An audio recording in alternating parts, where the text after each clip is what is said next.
የሲቪል ምዝገባዎችን ለአዲስ አበባ ከተማ አስተዳደር በውክልና እንዲመዘግብ ፍቃድ መስጠቱን የኢሚግሬሽንና ዜግነት አገልግሎት አስታውቋል።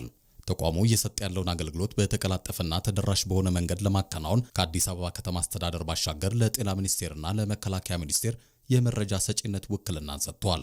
ሁሉንም ክልሎችና ከተማ አስተዳደሮችን በውክልና ይሄንን መመዝገብ እንዲችሉ የማስደረግ ስራ እንዲሁም ደግሞ የተለያዩ ተቋማትን የመከላከያ ሚኒስቴር፣ ጤና ተቋማትና የመሳሰሉት የስደተኞችና ስደተኞች ተመላሾችን ጭምር የተለያዩ ተቋማትን እንዳስፈላጊነቱ ውክልና እየሰጠ የሚሄድበት ሁኔታ አለ። ያ ማለት ኢሚግሬሽን እንደ ኢሚግሬሽን ሆኖ የሲቪልና ቤተሰብ ምዝገባውን መመዝገብ እንዲችሉ የሚያስችል ማንዴት ሼር የማድረግ በአዋጅ የተሰጠንን ፈጻሚ ለማድረግ የምንጠቀመው ሜካኒዝም ነው ማለት ነው። የኢሚግሬሽንና ዜግነት አገልግሎት ውክልናውን ከመስጠት ባሻገር ለተቋማቱ የተለያዩ ድጋፎችና ክትትል እንደሚያደርግም ገልጸዋል።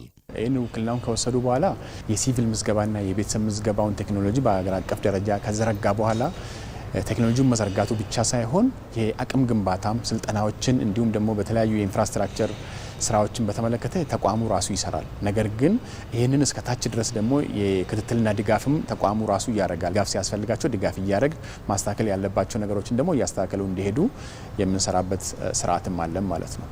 ተቋሙ አገልግሎት አሰጣጡን ለማዘመን በርካታ ስራዎችን እያከናወነ መሆኑን የገለጸ ሲሆን በዚህም ከአርቲፊሻል ኢንተለጀንስ ኢንስቲትዩት ጋር በመተባበር ባዘጋጀው ቴክኖሎጂ ህገወጥነትን በስፋት መከላከል መቻሉን የኢሚግሬሽንና ዜግነት አገልግሎት ምክትል ዋና ዳይሬክተር ቢቂላ መዝገቡ ገልጸዋል። በዚህ ቴክኖሎጂ ተጠቅመን አገልግሎቱን ማቀላጠፍ ብቻ ሳይሆን ሪል ታይም የሆነ ዳታዎችንም የምናገኝበት ምን ያህል ሰው ዛሬ ተወልዷል፣ ምን ያህል ሰው ጋብቻ ፈጥሯል፣ ምን ያህል ሰው ዛሬ ሞቷል የሚለውን እሱ ብቻ ሳይሆን ለፖሊሲ ውሳኔዎችም ያስፈልገናል ማለት ነው። አገልግሎቱ የታቀደውን ያህል ውጤት እንዲያመጣ ውክልና የተሰጣቸው ተቋማት በቅንጅት መስራት እንደሚጠበቅባቸውም የኢሚግሬሽንና ዜግነት አገልግሎት ዋና ዳይሬክተር ሰላማዊ ዳዊት አስታውቀዋል።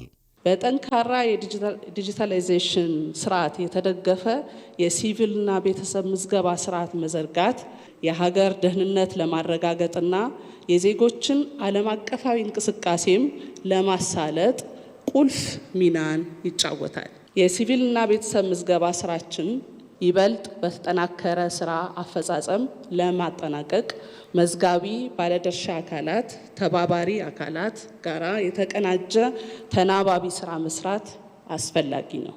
የሲቪልና ቤተሰብ ምዝገባ ስርዓት ዘመናዊ ማህበረሰብ በመፍጠር የበለጸገች ሀገር ለመገንባት ወሳኝ መሆኑንም ገልጸዋል።